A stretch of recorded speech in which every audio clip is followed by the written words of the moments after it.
फरीदाबाद में सूरजकुंड मेले को लेकर लोगों का उत्साह लगातार बढ़ता जा रहा है।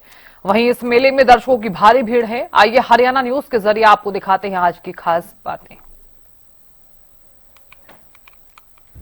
फरीदाबाद का सूरजकुंड मेला जहां शिल्पकारों के लिए मशहूर है और पिछले कई वर्षों से लगातार ये मेला चला आ रहा है। लाखों की संख्या में लोग यहां पहुंचते हैं, लेकिन मेले के अंदर एक ऐसी स्टॉल भी लगाई गई है जहां पर तमाम लोग अपने अधिकारों के बारे में जान सकते हैं और किस तरीके से उनको कानूनी लड़ाई लड़ सकते हैं, उस तमाम चीजों के बारे में यहाँ पर जानकारी दी जा रही है। स्टॉल यहाँ पर लगाई गई है। सीजीएम है ऋतु जी और साथ में झज्जर से सीजीएम है विशाल जी, तो दोनों यहाँ पर मौजूद हैं और लगातार लोगों को जागरूक करने का काम कर रहे हैं।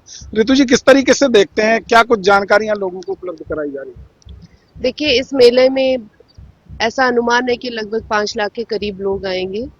हर प्रकार के महिलाएं, व्यक्ति, बुजुर्ग, बच्चे। तो हमारा उद्देश्य है कि उनको उनके मिनिमम जो बेसिक राइट्स हैं कम से कम उनके बारे में जानकारी देना, जैसे कि मुफ्त सहायता का उन्हें कानूनी अधिकार है, वो उसके पात्र हैं। सभी प्रकार की महिलाएं उसकी पात्र हैं। साथ ही साथ हमारा मकसद है कि जितने शिल्पकार यहाँ पे आए हैं उनको उनकी शिल्प से संबंधित आईपीआर जिनको बोलते हैं, intellectual property rights, copy rights वगैरह से उनकी जानकारी करवाना, ताकि वो अपना जो उनका हाथ का हुनर है उसको वो बचा सके, उनका भरण पोषण ठीक से हो पाए।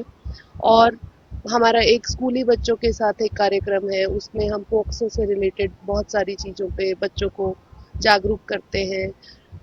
और भी हमारे अब इस बार हमारा जो थीम है वो है पर्यावरण से संबंधित जितने लॉज हैं उनके बारे में अवेयर कराना, क्योंकि दिल्ली एनसीआर में हमने नोट किया है कि काफ़ी सालों से जो हम प्रदूषण से उससे जूझ रहे हैं, तो साथ ही साथ हम पर्यावरण विभाग और प्रदूषण विभाग से मिलके लोगों को स्वच्छ वातावरण के लिए भी जागरूक कर रहे हैं। जिस तरीके से महिलाओं को कई बार देखा जाता है कि वो अपने अधिकारों के लिए धक्के खाती रहती हैं, उनके लिए आप स्पेशली क्या कहेंगे, क्योंकि आप भी महिला हैं और लगातार लोगों को भी आप जागरूक कर रहे हैं?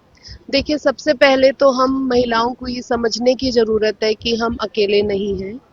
हमारे साथ कदम कदम पे बहुत सारी संस्थाएं हैं जो हमारे लिए काम कर रही हैं, और सबसे बड़ी संस्था इसमें जो नालसा की तरफ से, नेशनल लीगल सर्विस अथॉरिटी की तरफ से, Haryana state legal services authorities की तरफ से, हर एक ज़िले और तालुका लेवल पे जो डिस्ट्रिक्ट लीगल सर्विस अथॉरिटीज़ हैं जो काम कर रही हैं, जिला विधिक सेवा प्राधिकरण, वहाँ पे अनुभवी और बहुत ही ह्यूमैनिटेरियन ग्राउंड्स पे काम करने वाले वकीलों की, पैरालीगल वॉलंटियर्स की टीम है जो उनके साथ उनके चाहे घरेलू हिंसा के मामले हों, चाहे दहेज से संबंधित मामले हों, चाहे कार्यस्थल पर यौन उत्पीड़न से संबंधित कुछ हो, या कोई भी प्रॉपर्टी से रिलेटेड पारिवारिक विवाद हो, उसमें उनकी सहायता करने के लिए हम सक्षम हैं और उनके साथ खड़े हुए हैं।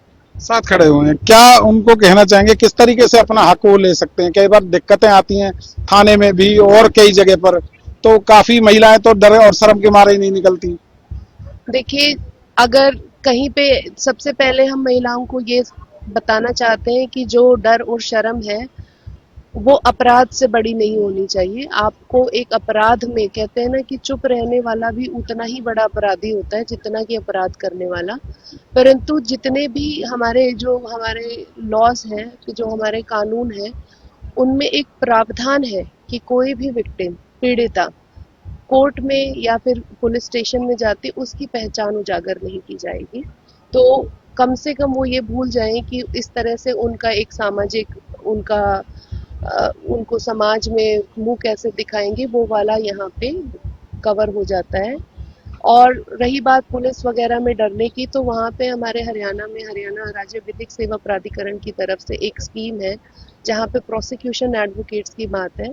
साथ ही साथ किसी भी व्यक्ति को, ना केवल महिला, अभी तो एक आम आदमी को, जनमानस को, एक आदमी पुरुष को भी ये अधिकार है कि वो पुलिस स्टेशन में जब प्रवेश करता है तो वो पुलिस से पूछे कि मुझे क्यों बुलाया गया है, और साथ ही साथ वो एक मुफ्त कानूनी सहायता का पुलिस स्टेशन, पुलिस थाने के अंदर भी उसका वो अधिकार बनता है।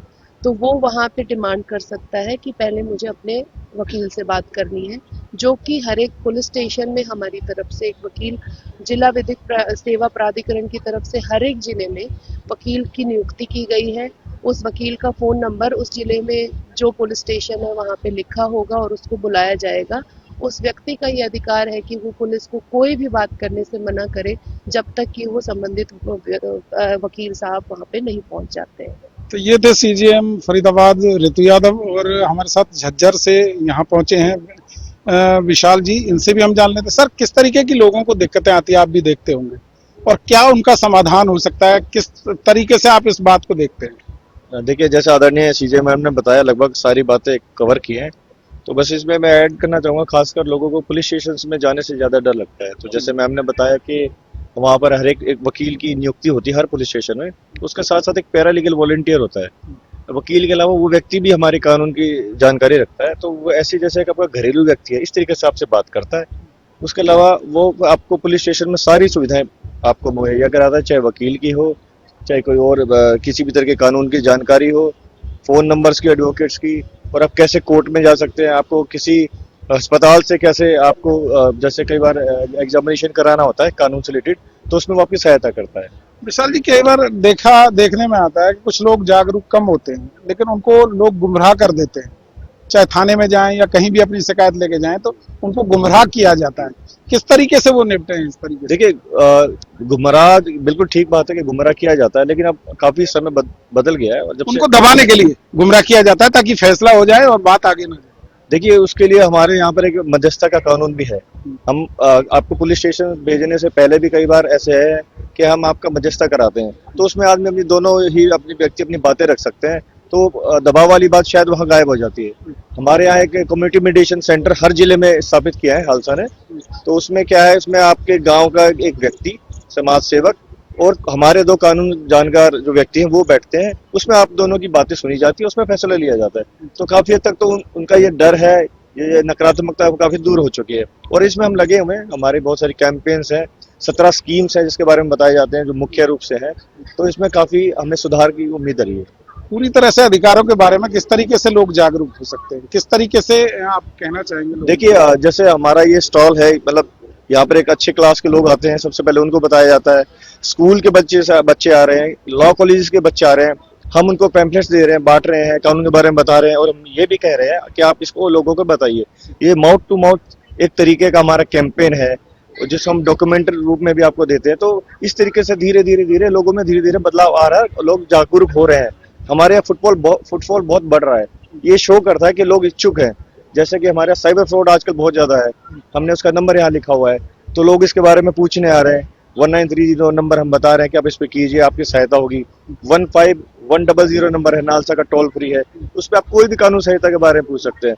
तो इससे हमें बहुत फायदा हो रहा है, लोगों को भी बहुत फायदा हो रहा है। तो उम्मीद है कि अब लोगों के साथ इस तरीके की घटनाएं कम होंगी। साइबर फ्रॉड की आपने बात की, आज की सबसे बड़ी समस्या ये है, क्योंकि लोग आए दिन इनका शिकार हो रहे हैं। किस तरीके से अपने आप को जागरूक रखें इन बातों से? देखिए, जैसा बताया जाता है कि बार बार बैंक से भी मैसेज आते हैं कि किसी तरीके का OTP आप शेयर ना करें, किसी भी सस्ते लालच के चक्कर में मत आइए, कहीं भी इजीली आप इन्वेस्ट मत कीजिए। हाँ, फिर भी अगर आप किसी जैसे एक डिजिटल अरेस्ट एक बहुत बड़ा एक क्राइम है साइबर का, तो उससे आप बचिए, एक दूसरे को बताइए, डिस्कस कीजिए। कभी भी कोई ऐसी परिस्थिति आए तो तुरंत ही आप वहाँ लीगल एड ऑफिस है हमारे, वहाँ संपर्क कीजिए या टोल फ्री नंबर पे कीजिए। इस तरीके से आप बहुत आसानी से बच सकते हैं। कहीं ना कहीं जागरूक रहने की जरूरत है, और आप देख सकते हैं कि यहाँ पर नालसा और हालसा की तरफ से ये पूरा स्टॉल यहाँ पर लगाया गया है। लगातार लोगों को जागरूक करने का काम किया जा रहा है, ताकि वो अपने अधिकार के बारे में जागरूक हो सके हैं, और जो भी मान लो किसी तरह की भी कोई हादसा उनके साथ होता है या दुर्घटना होती है, उसमें अपने हकों को किस तरीके से वो ले सकते हैं, तमाम चीजों के बारे में विस्तार से यहाँ लोगों को समझाने का प्रयास किया जा रहा है, साथ ही जागरूक करने का काम भी किया जा रहा है। फरीदाबाद से हरियाणा न्यूज के लिए राजेंद्र दई।